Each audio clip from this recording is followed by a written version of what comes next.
everyone, welcome back to my channel and welcome to another video. This is probably going to be another reading vlog because honestly they're just a more fun thing to film. So Kylo and I wanted to say hello.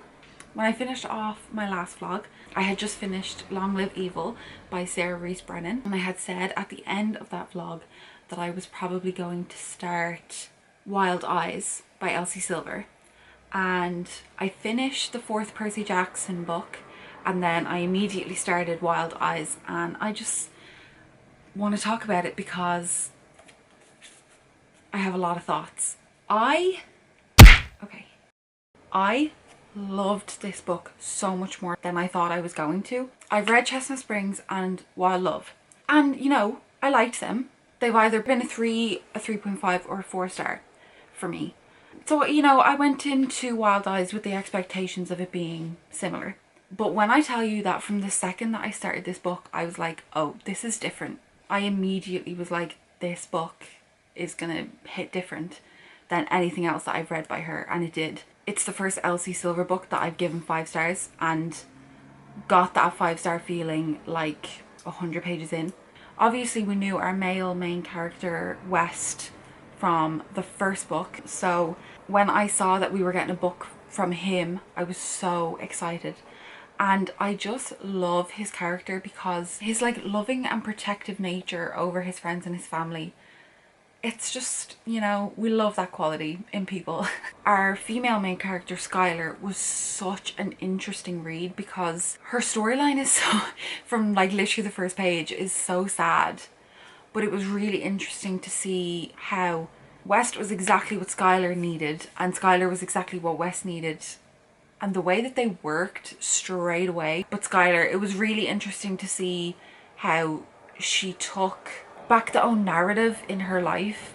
Like her life had gone down this path that she had no control over, and she was like, no, I don't want this for myself, so I'm gonna switch it up and do what I want to do. And I was like, yeah, I love that. Normally in books, but particularly romance books in general, I could kind of take or leave kids. If they're in it, fine. If they're not, also fine. But Emmy and Oliver, West's kids, are the cutest things. The two of them, they just worked in this storyline so well. They're so adorable, the two of them. And Oliver is like this little quiet kid who just likes to sit down and read his book, and I'm like, same. Having them in the story showed West's supportive side really well, and we saw that with the kids, but it also highlighted how that's already ingrained in him. So he was just so supportive of Skylar from day one. Like literally from the second that they met, he was like, whatever you want to do, whatever's going to be best for you, you do it. And I was like, okay, King. So I mean, you can see from this collection behind me that I am a big reader. I have been a big reader my whole life, and there have been very few books that have made me cry or nearly cry. But what really took me surprise about Wild Eyes is it nearly brought me to tears like 3 times. And I don't think a romance book has ever done that to me.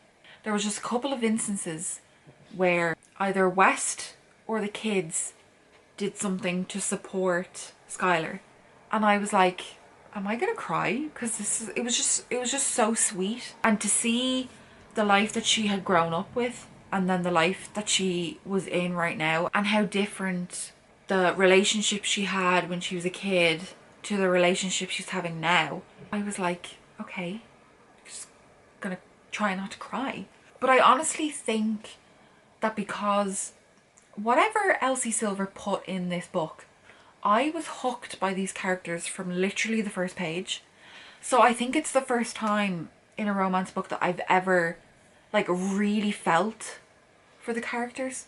And I think that that's what got me with this one. And that's why there was almost a lot of tears. Another thing that I loved about this book was that the third act conflict, or the third act breakup that always happens in romance books, was not something to do with the characters themselves. It was not because of something that Skylar did, and it was not because of something that West did. Because of that, they both understood the perspective of the other person and why this needed to happen. And I was like, I don't think I've ever seen that in a romance book. So yeah, so that was Wild Eyes, 5 stars, which I'm so surprised by, but it was great. I really, really loved it. Yeah, so the only book that I'm currently reading right now is the 5th Percy Jackson book, but I haven't started anything else. I will definitely do an update when I start something new, but just wanted to start the vlog with my thoughts on Wild Eyes because I was just so blown away by it. Okay, we're just gonna film this on my phone because after I filmed that clip, my battery died on my camera, so it's charging. I got my September fairy loot and I've already opened it, but I just wanted to show it to you because it's actually stunning. Okay, so spoilers if you don't want to see what the September adult book is, but it is The Gods Below by Andrea Stewart. Like beautiful sprayed edges which go the whole way around, and it says on the back, if suffering made us strong, then I would be stronger than all of them. I'm honestly just, I mean, it's so beautiful. And then when you take the dust jacket off, it has this beautiful cover underneath which goes around to the back as well. And then we even get this cover on the reverse of the dust jacket. There's even some art on the end papers. Let's see. So the little tagline says that this book begins a new series where 2 sisters find themselves on opposite sides of a war against gods. When I tell you I have not been this excited for a fairy loot book in a long time, I just had to show you because it's so stunning. Okay, I will now talk to you the next time that I have a clip to talk about a book.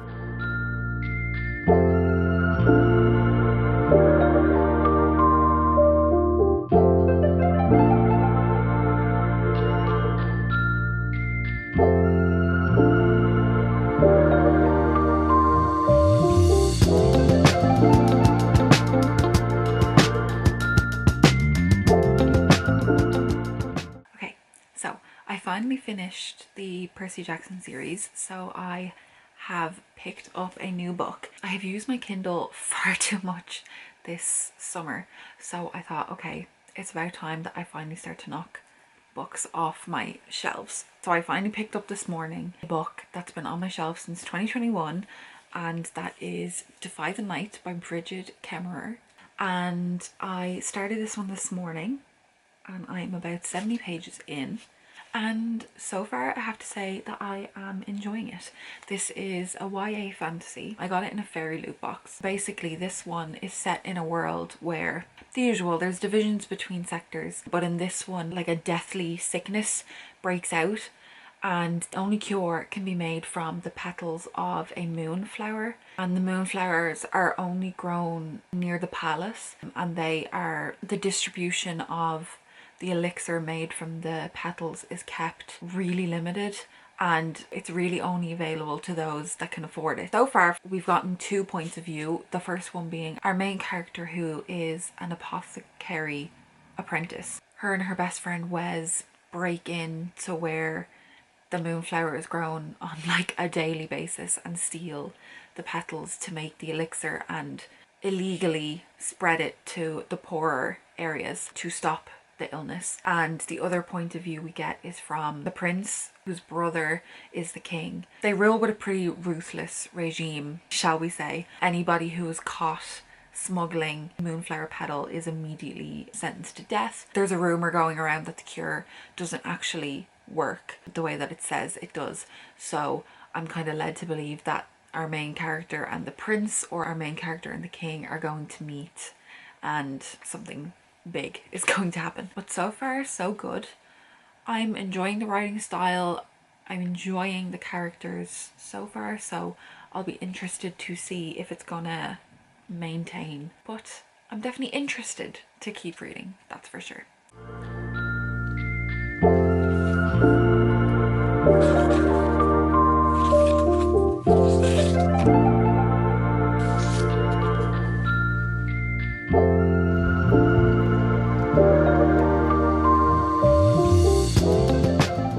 So it's been 3 days since I filmed that first clip about Defy the Night, and I was 70 pages in then. I am 265 pages in now, so I'm almost done. I think there's like 450. Yeah, there's about 450 pages in this. I'm on 265, so less than 200 pages left. And I have to say I'm feeling kind of meh about this book. Kind of about 150 pages in, there was a twist which had two parts. The first part I saw coming, the second part I was completely surprised by. But kind of since, nothing has happened. There's been like kind of a step forward in the story that I'm assuming is going to be what's going to happen in the last 200 pages. But like as of right now, it's an enjoyable read, but it's nothing special. Characters are fine. We have two main characters, as I said. Tessa, who's the apothecary apprentice, and Coric, who's the prince. As of right now, I'm enjoying Coric more than Tessa. Tessa's kind of, for a main character, kind of like lackluster. Yeah, I really don't have much to say because it's fine. Today is the 24th of September, so I just wanted to say happy release day to Wrath of the Triple Goddess for those who celebrate. I just got my copy in the post. Here she is in all her stunning glory.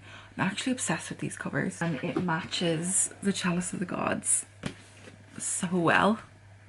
They're just so beautiful together, and I am very, very excited for it. The dedication of the first book was for Leah Walker and Arian, who obviously play Percy, Annabeth and Grover in the TV show, and that made me very emotional. And then, not actually, but like, you know. And then the dedication in the new book is to 20th TV and Disney. We couldn't imagine a crew better to sail with in the Sea of Monsters, so it's dedicated to season 2. And actually it was a Percy filled 2 days because we got this today, and then yesterday they had the cast announcement for Talia, and I'm very excited. The girl, I don't know her from anything, but she definitely looks the part, and very excited. So they're the two updates I had. Halfway through Defy the Night, and Wrath of the Triple Goddess came.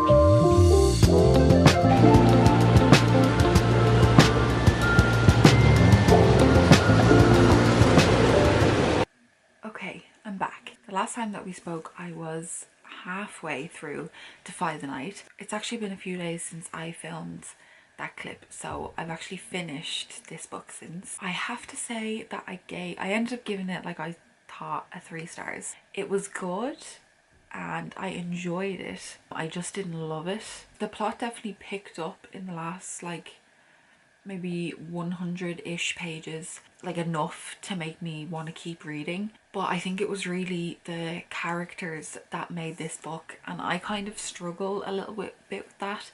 If the character is really great but the plot's still kind of weak, I find it difficult to keep going, because I am very much like, I do love characters, but I'm very much a plot person, and for me the plot, for me the first half was really good, but the second half was kind of mediocre, like up until the end, when we get the kind of resolution as to where the story has built to. But to get to that point, I just thought the book was like a little bit weak. There were certain things throughout the book that would happen that would keep my attention, but it was like the in-betweeny parts that I struggled a bit to get through. I feel like the plot kind of like ebbed and flowed a little bit. A funny thing that I kind of found with this book, it felt sort of almost like the characters were just moving into different rooms in the palace to have conversations. It felt like a lot of the story was just people sitting in a bedroom having a conversation, the throne room having a conversation, etc, etc. Then something really big would happen, and then we'd go back to some conversations, and then something big would happen, and it was just not enough to have the whole book be consistent enough to make me love it. The funny thing is I finished this book on Thursday. It's now Saturday, and I already don't really remember what happened at the end or how everything wrapped up for the characters. So I kind of feel like maybe that is like a sentence in and of itself to explain my feelings towards this book. Like, maybe if I could get the rest of the books on my Kindle for like cheap enough, I would finish it, because there's like a slight bit of intrigue to find out what happens or what's going to happen to the characters. But I don't think I would bother getting physical copies for my shelf.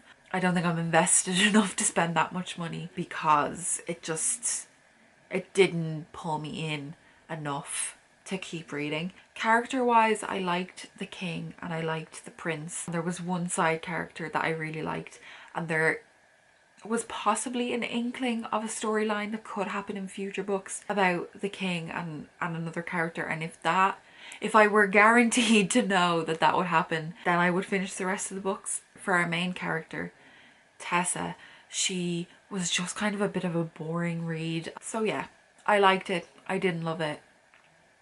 That's okay. I mean, we're not gonna like everything. It was just a bit of a disappointment after it's sitting on my shelf for like 3 years. But anyway, I have moved on. So after I finished Defy the Night yesterday, I moved on to a new book, and I started The Hurricane Wars by Thea Guanzon. And I got this in a Fairy Loot last year, and it's Fairy Loot really just knocking it out of the park with their stunning editions. Wait till you see under the dust jacket. So I am about 100 pages into this. So far so good.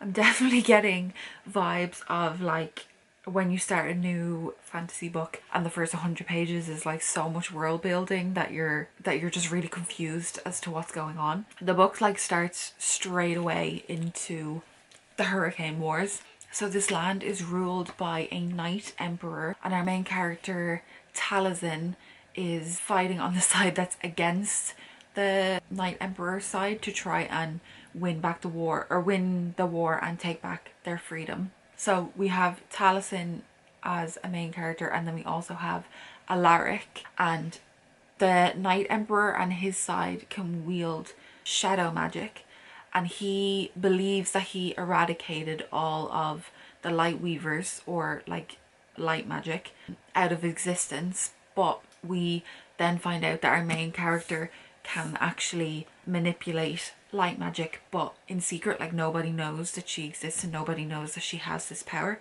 And they're fighting in the Hurricane Wars, and they come across each other. They're supposed to be wanting to kill each other, but I'm getting the impression, because the plot says, you know, when their powers collide, it forms this sort of greater entity. And could that be the thing that stops the Hurricane Wars, if they put their shadow magic and their light magic together? I'm very much getting Alina and the Darkling vibes from Shadow and Bone, minus so far the like master manipulator whole situation that was going on with the Darkling. Also, I just want to show you this stunning art card, and if that's not Kylo and Rey from Star Wars, then I don't know what is, because that is literally the image of them. So far I'm enjoying the world building. I'm getting into the writing style. The writing is very detailed. It's very wordy, if that makes sense. So that is my current read. I'm not too far into it. I mean, there's like 500, yeah, there's like almost 500 pages, so still have so much of the book to go. But as of right now, very intrigued and definitely looking forward to getting further in and seeing how this is going to play out.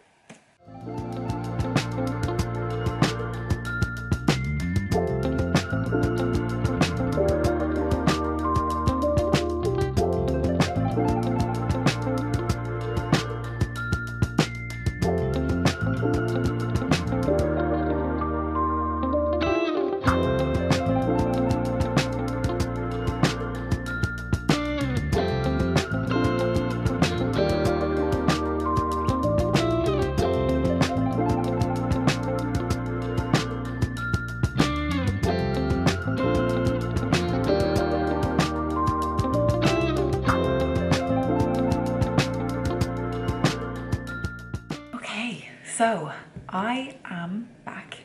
It's been a good few days since I filmed that last clip, but I'm kind of coming in to wrap up this video because I have finished the Hurricane Wars, and I just want to talk about how much of a disappointment this book was for me. It's been a good few days because this book was such a slog for me to get through. You know, it took me, I think I started it on Friday, it's now Thursday, and it doesn't normally take me that long to finish books. There was just no excitement for me to pick up this book. This book was really heavy on the world building, and I think that maybe played a factor into it. I just kind of found it sort of difficult to read at points, and I felt very lost throughout the whole book. It was very politics focused, which might have only added to the confusion. There was just too much world description, magic description, character description, and not enough plot almost. I do have to admire the author for the world building though, because it was insanely detailed, and her attention to detail in this world that she's created was bonkers. So I really do have to admire her for that, but just the writing style just didn't really work for me, unfortunately. The two main characters were fine. They were nothing sort of special. I did say in the other clip when I was showing the fan art that the two characters looked so similar to Kylo and Rey from Star Wars, and I have since found out that the author is actually quite well known for writing Reylo fanfiction, and that just makes so much sense. Everything clicked together once I found that out, because these two characters are basically just Kylo and Rey with different names. This book is really sold on its enemies to lovers plot line, and it was fine. Like, it was slow burn, like insane slow burn, but also crazy insta-lovey at the same time. The two characters saw each other and they were like, both basically were like, oh, we're enemies, but I also think they're really attractive. And it was like, the banter between the two characters was really great though, and the dialogue within this book was written really well. It almost kind of felt like the dialogue and the world building and like the descriptions were written so separated from each other. It's almost like she wrote this really descriptive world and insane like fantasy plot and then just slotted the dialogue in. Another thing that really disappointed me was, for a book that's called The Hurricane Wars, there wasn't really a lot of war in it. When I read the plotline and the title, I was really expecting something kind of similar to Fourth Wing or the Poppy War or something, like very kind of battle heavy, and that just wasn't in this book. It was at the very beginning, it threw us in at the deep end, but it wasn't kept up consistently. It's probably going to play a much larger part in book 2, but for me, I just don't think that I was as invested in this book as I was hoping that I would be, so I don't plan as of right now on reading the rest. To be honest, like with this book, I skim read the last like 100 pages, which I know is probably really bad. So kind of based on that, I don't think I'll read the last book. I gave this one 2.5 stars. Yeah, just very disappointed in it, unfortunately. Last night I started Next of Kin by Hannah Bonham Young. I'm almost 60 pages into this, and so far this is about our main character Chloe, who spent a good bit of her life in the foster system. Her mother, her birth mother, has issues with alcohol and substance abuse, and then at the start of this book she finds out that her birth mother has just given birth. Basically, child services are saying that if Chloe doesn't put herself forward to be a caregiver, the baby's gonna go into the foster system. She basically finds out that she is perfect to take in her younger sister, except for financially. They do all the checks and everything. They find out that she doesn't make enough money realistically to pay her rent and get groceries and stuff, and then also look after this child. So then The child services tell her about this new scheme that they're trying to bring in called Team Up, where it's basically two people that are applying to be a caregiver. If they get approved for everything bar one thing, then they can team up with somebody to get all the boxes ticked, basically. Warren doesn't have a home that is suitable. He's hoping to be a caregiver for his 15-year-old deaf brother. Where I'm at is they've just met and Warren just moved in because they've been teamed up to be financially stable and have a home that's suitable. And that's where I'm at right now. This is a romance book, so obviously we're going to be led to believe that whatever happens and these two characters are going to end up together. So that's what I'm currently reading. So thank you so much for watching. This vlog's been a bit of a roller coaster, you know, started off with a 5 stars, then we had a 3 star, then we had a 2.5, and now yet to be found out. Thank you so much for watching. I appreciate you, and I will see you in my next video. Bye.